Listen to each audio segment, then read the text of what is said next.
bahay, kubo, munti, ang palamero ay sari-sari, sikamas, ang palo,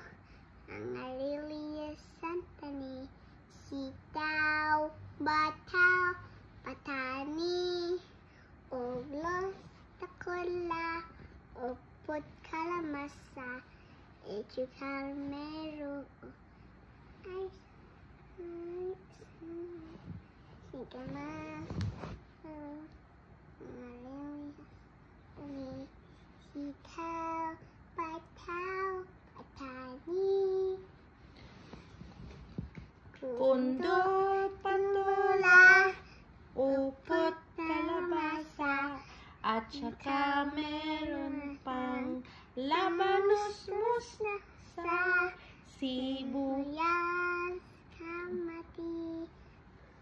bawang at luya, sa paligid-ligid ay puno ng binga,